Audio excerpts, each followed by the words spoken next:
নমস্কার বন্ধুরা, অঙ্কনা মাইতি চ্যানেলে নতুন একটা ব্লগে নতুন একটা ভিডিওতে সবাইকে স্বাগত জানাই। তো আমার বড়রা যারা আছো তাদের প্রণাম, আর আমার ছোটরা, আমার সমবয়সী যারা আছো তাদের অনেক ভালোবাসা জানিয়ে আজকের ব্লগটা আমি শুরু করছি। তো আজকের ব্লগটা কী নিয়ে বানাচ্ছি সেটা বুঝতে পেরে গেছো যদিও। তো আমি বানাচ্ছি আজকে চিলি চিকেন। তো সবাই ভালোভাবে বানাতে জানো, তো আমি যে পদ্ধতিতে বানাই সেটাই তোমাদের সঙ্গে শেয়ার করব। তো পুরো ভিডিওটা স্কিপ না করে দেখার জন্য অনুরোধ রইল।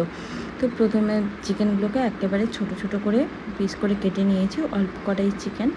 তো এর মধ্যে কর্নফ্লাওয়ার আর ডিম, হলুদ, নুন এই দিয়েই কিন্তু ম্যাগনেট করে নিচ্ছি, একটুখানি রেখে দেব 15 মিনিটস মতো।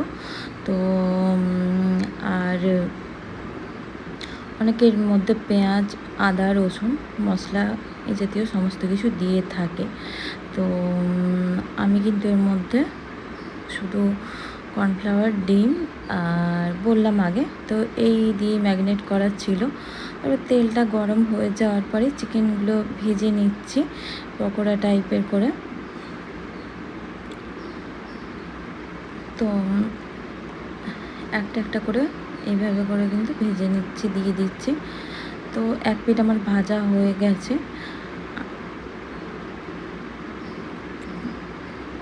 পকোড়াগুলো কিন্তু ভাজা হচ্ছে, এক পিঠ আমার ভাজা হয়ে গেছে।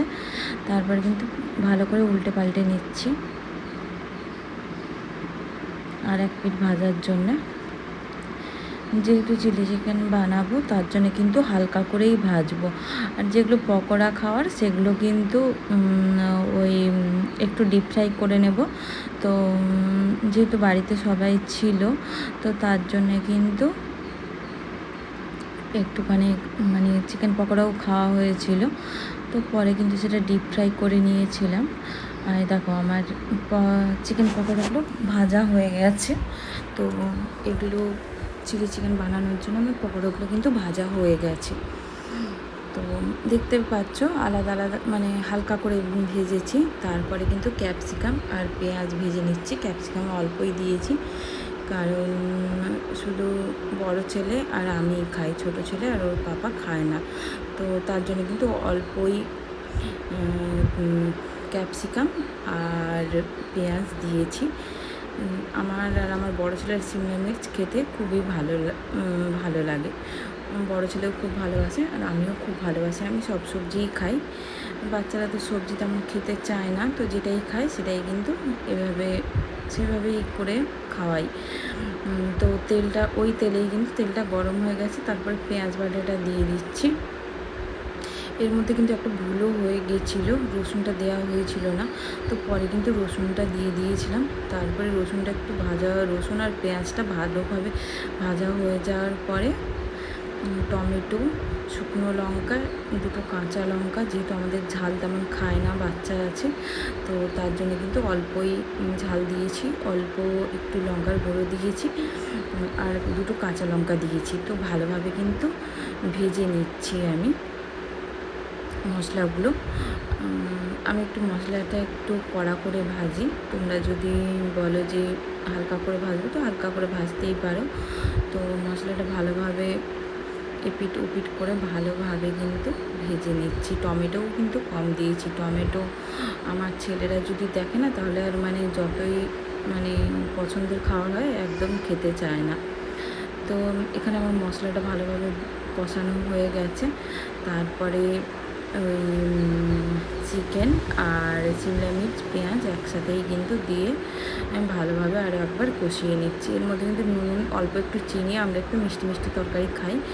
তো আর এর মধ্যে তারপর একটুখানি কষানোর পরে এর মধ্যে কিন্তু গরম জল দিয়ে দিলাম। তো গরম জল দিয়ে ভালোভাবে নাড়াচাড়া করে নিচ্ছি, এপিট ওপিট করে ভালো করে নাড়াচাড়া করে নিচ্ছি।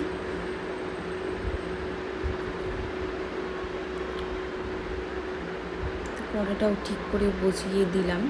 তো আর এখানে একটা জিনিস বানিয়ে রেখেছি, চিলি সস, সয়া সস আর টমেটো সস আর কর্নফ্লাওয়ার আর হালকা গরম করে দুধের মধ্যে কিন্তু সরটাও চলে এসছে, সরটাও দিয়ে দেবো। সর আমাদের এমনি খায় না, তার জন্য ওর মধ্যেই দিয়ে দেবো। তো অনেকে এতে জল দিয়েও গোলে, তো আমি কিন্তু এটা দুধ দিয়ে জল দিয়েও গুলিয়ে দিই। তো দুধটা ছিল, তো দুধের মধ্যে দিয়ে কিন্তু ভালোভাবে গুলিয়ে নিচ্ছি। কর্নফ্লাওয়ারটা ভালোভাবে গুলিয়ে নেওয়ার পরে এখানে দিয়ে দিলাম, চিকেনের মধ্যে ঢেলে দিলাম। তারপরে আরও একবার নাড়াচাড়া করে নিচ্ছি, এপাশ ওপাশ করে ভালোভাবে নাড়াচাড়া করে নেওয়ার পরে এটা কিন্তু ফুটতে দেব। ফুটে হয়ে গেছিলো, আর কিন্তু শেয়ার করা হয়নি। দেখা হচ্ছে নেক্সট একটা ব্লগে। আজকের ব্লগটা এখানেই শেষ।